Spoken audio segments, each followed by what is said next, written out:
When my body first started rebelling, I didn't know what a panic attack was. I didn't know what clinical anxiety was. I just felt that Christians who believed that God was their peace shouldn't be struggling with this stuff. Honestly, I saw it as a sign of weakness or a sign that I'd believed something wrong. So I spent the first part of my journey trying my best to ignore my body's symptoms and think my way back to health. And I meet a lot of people like that version of me. Essentially, we think that really all that matters is our mind. And if we get the thinking right, everything else will fall into place. In essence, I ignored my body. Then, suddenly, something shifted and I swung totally to the other side of the spectrum. I'll never forget this moment. I was sitting in my law office as a first-year attorney, looking outside over the James River at a beautiful day.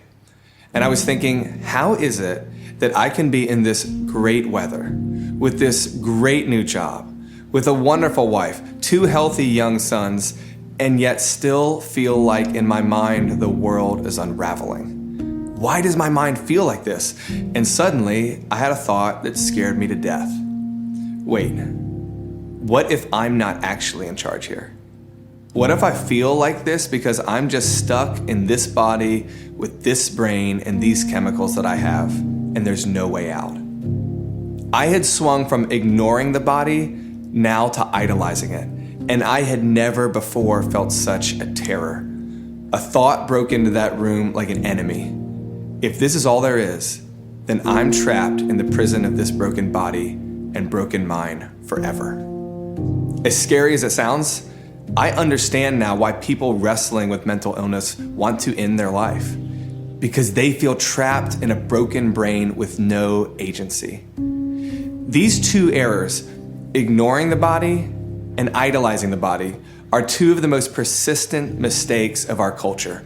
Both are incredibly dangerous, but thankfully, neither are correct.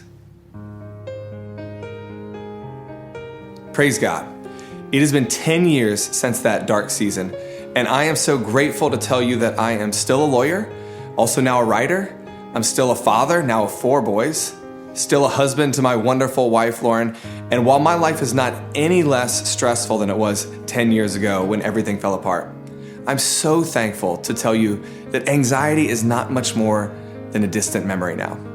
That's because God has worked a miracle in my life. How did it happen? Well, by habit, specifically new habits of body and soul. The short story is that after about a year of being in a very dark place, I asked 2 friends to help keep me accountable to a new set of rhythms. Now, over that year, I had tried medication, I had tried counseling, and while I fully support both of those things and think that they're very, very helpful for many, many people, I was still really, really struggling.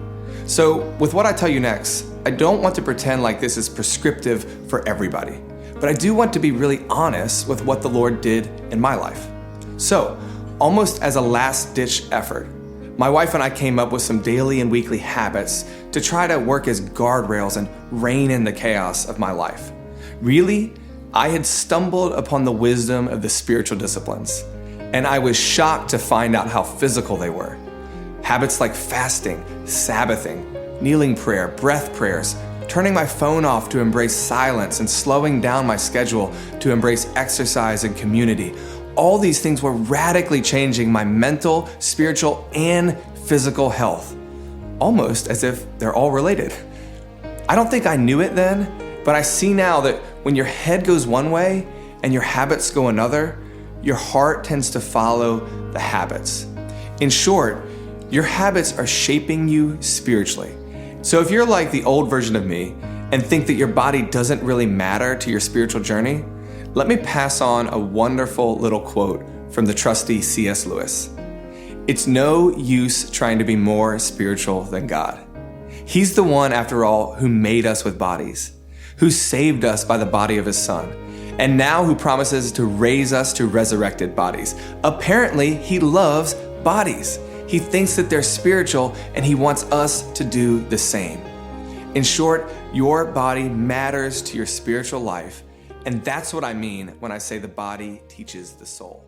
It's an invitation. To keep listening to this audiobook, I've left you a link in the description so you can do it at no cost thanks to Audible's 30-day free trial.